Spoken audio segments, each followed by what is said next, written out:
അങ്ങ് പിണറായി വിജയനെ വിമർശിക്കുമ്പോൾ ഒരു മിതത്വം പാലിക്കുന്നുണ്ട്. അങ്ങും പിണറായി വിജയനും തമ്മിൽ എന്താണ് ഇത്ര ഗാഢമായൊരു ബന്ധത്തിൻ്റെ? പൊതുവേ ഞാനൊരു മിതത്വത്തിൻ്റെ ആളാന്ന് പറഞ്ഞല്ലോ. പിന്നെ പിണറായി വിജയൻ ഒരു സുഹൃത്താണ്, അത് നിഷേധിക്കാൻ കഴിയില്ല. ഞാൻ കണ്ണൂരൊക്കെ പഠിച്ചിങ്ങനെ പോകുന്ന കാലം തൊട്ട് സുഹൃത്താണ്, നല്ല സുഹൃത്താണ്. മിതത്വം പൊതുവെ പാലിക്കുന്ന ഒരാൾ സുഹൃത്തുക്കളെ ആവുമ്പോൾ അല്പം കൂടുതലോ, അതായിരിക്കും അങ്ങനെ തോന്നുന്നത്. അറിഞ്ഞൂടാ.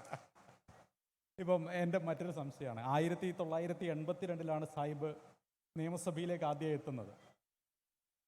86 ബദൽ രേഖ എം വി രാഘവൻ ഉയർത്തിക്കൊണ്ടുവരുന്നതും മുസ്ലിം ലീഗിൻ്റെ അടുപ്പിക്കണം എന്നുള്ള രീതിയിൽ ചർച്ചകളൊക്കെ നടക്കുന്നു.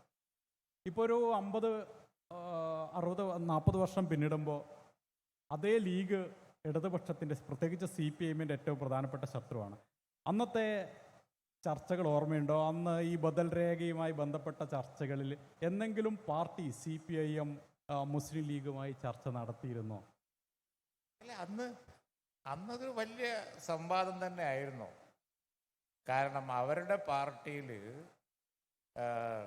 ലീഗ് സഖ്യം വേണോ വേണ്ടേ എന്നുള്ളത് വലിയ ഒരു പാർട്ടി സമ്മേളന കാലത്ത് വലിയ ചർച്ചയായിരുന്നു. ഒരാളല്ല, ഒരു പറ്റം ആളുകൾ അതിൻ്റെ പിന്നിൽ അണിനിരുന്നത്. അങ്ങനെയാണ് ബദൽ രേഖ ഉണ്ടാവുകയും അതിന് പുറത്ത് ഒപ്പിയാന്മാർ എന്ന് പറഞ്ഞ് എം വി രാഘവനെയും കൂട്ടരെയൊക്കെ പുറത്താക്കുകയും ആ സംഭവവികാസങ്ങളൊക്കെ. അതുകൊണ്ടാണല്ലോ പിൽക്കാലത്ത് ഞങ്ങൾ എം വി രാഘവനെ ഞങ്ങളുടെ ഒരു ഹീറോ ആയി എടുത്ത് ഞങ്ങളുടെ സീറ്റ് മാറിക്കൊടുത്ത് അവിടെ മത്സരിപ്പിച്ച് ജയിപ്പിച്ച് MLA, മന്ത്രി ആ നിലയിൽ. അതൊക്കെ ഒരു വലിയ ചരിത്രമല്ലേ? വിശ്വസിച്ചവരെ ഞങ്ങൾ പ്രൊട്ടക്റ്റ് ചെയ്യും എന്നുള്ളതിൻ്റെ വലിയ ചരിത്രം കൂടിയാണ് ബദൽ രേഖയ്ക്ക് ശേഷം ഉണ്ടായ രാഷ്ട്രീയ സംഭവവികാസങ്ങൾ. അപ്പോൾ അത് ഞാൻ വാച്ച് ചെയ്തിട്ടുണ്ട്. ഇപ്പം അല്ല, ഞാൻ എൻ്റെ ചോദ്യം സ്പെസിഫിക് പോയിന്റിലായിരുന്നു. ഇപ്പോൾ CPIഎമ്മിനകത്ത് കലഹങ്ങളുണ്ടായി, അതിൻ്റെ പേര് ലീഗുമായി ഏതെങ്കിലും രീതിയിൽ അന്ന് CPIഎമ്മിൻ്റെ ഏതെങ്കിലും നേതാക്കൾ ഈ ബദൽ രേഖയുമായി ബന്ധപ്പെട്ട് എന്തെങ്കിലും ചർച്ചകൾ നടത്തിയിരുന്നോ? ഈ ചർച്ച എന്ന് പറഞ്ഞാൽ പല വിധത്തിലുണ്ട്. ഫോർമലായിട്ട് നമ്മളിങ്ങനെ മേശയും കസേരയൊക്കെ ഇട്ട് അപ്പുറത്തും ഇപ്പുറത്തും ഇരുന്നിട്ട് ചർച്ച നടത്തുക.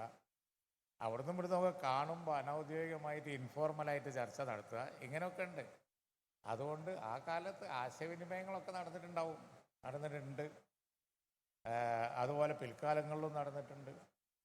CPIഎം കൂടിയിട്ടുണ്ടല്ലോ ഒരു സമയത്ത്. നമ്മൾ 67 കൂടിയില്ലേ? അതുകൊണ്ട് അന്നൊക്കെ ചർച്ച എന്ന് പറഞ്ഞു കഴിഞ്ഞാൽ അനുകൂലികളും പ്രതികൂലികളുമായി ആ പാർട്ടിക്കകത്തുണ്ടാവുമ്പോൾ സ്വാഭാവികമായി ചർച്ച നടന്നിട്ടുണ്ടാവും. ഇപ്പം അങ്ങ് 91 മുതൽ മന്ത്രിസഭയിലുണ്ട്. എനിക്ക് വ്യക്തിപരമായി കുറച്ച് രാഷ്ട്രീയ നേതാക്കളെക്കുറിച്ച് അങ്ങയുടെ ഒരു അനുഭവവും ഓർമ്മയും ഒക്കെ അറിഞ്ഞാൽ കൊള്ളാമെന്നുണ്ട്. K. കരുണാകരനെക്കുറിച്ച് അങ്ങയുടെ ഓർമ്മ എന്താണ്? അല്ല, ഞാൻ ഒന്നിച്ച് വർക്ക് ചെയ്ത മുഖ്യമന്ത്രിമാർ 2-3 പേരാണുള്ളത്. പ്രതിപക്ഷ നേതാക്കന്മാരും കുറേ ഉണ്ട്. അതെ. അപ്പോൾ കരുണാകരനുണ്ട്, അതേപോലെ തന്നെ പിന്നെ ആൻ്റണി ഉണ്ട്, ഉമ്മൻചാണ്ടിയുണ്ട്. ഓരോരുത്തർക്കും ഓരോരോ പ്രത്യേകത ഉണ്ട്. ഉദാഹരണമായിട്ട് കരുണാകരൻ ഒരു ബെസ്റ്റ് അഡ്മിനിസ്ട്രേറ്ററും ഡെവലപ്മെൻറ്റിൻ്റെ ഒരു വലിയ വക്താവുമാണ്. ആൻ്റണി എന്ന് പറഞ്ഞാൽ വേറൊരു നിലക്കാണ്. അദ്ദേഹത്തിൻ്റെ വ്യക്തിത്വം കൊണ്ട് ഒരുപാട് ഗുണങ്ങൾ ആ ഗവൺമെൻറ്റിനുണ്ടാവും. അങ്ങനെയായിരുന്നു. അപ്പോൾ പിന്നെ ഉമ്മൻചാണ്ടി എന്ന് പറഞ്ഞിട്ടുണ്ടെങ്കിൽ സ്പീഡാണ്. സാധാരണക്കാർക്ക് വേണ്ടി പ്രവർത്തിക്കുന്ന ഒരാൾ മാക്സിമം വർക്കഹോളിക്കാണ്. അത് അദ്ദേഹത്തെ കണ്ടു പഠിക്കണം. പിന്നെ ജനകീയ മുഖമാണ്, ജനങ്ങളടിയിൽ എപ്പോഴും. അദ്ദേഹം എപ്പോഴും എന്നോട് പറയാറുണ്ട്, എന്തെങ്കിലും സ്വകാര്യമായി പറയാൻ വേണ്ടി ഞാൻ ചെല്ലുമ്പോൾ അദ്ദേഹത്തെ കിട്ടൂല, ആൾക്കൂട്ടത്തിലായിരിക്കും. അപ്പോൾ എന്നോട് പറയും, സ്വകാര്യം പറയാൻ നല്ലത് ആൾക്കൂട്ടത്തിൽ നിൽക്കുമ്പോഴാണ് എന്ന് പറഞ്ഞ് മാറ്റി നിർത്തി പറയും. അപ്പോൾ ഓരോരോ ഡിഫറൻറ്റ് സ്റ്റൈലല്ലേ. ഈ 3 ശൈലിയും കണ്ടപ്പോൾ 3 ഗുണങ്ങളുണ്ട്, 3 പ്രത്യേകതകളുണ്ട്. 3 മുഖ്യമന്ത്രിയുടെ കീഴിൽ ഞാൻ പ്രവർത്തിച്ചു.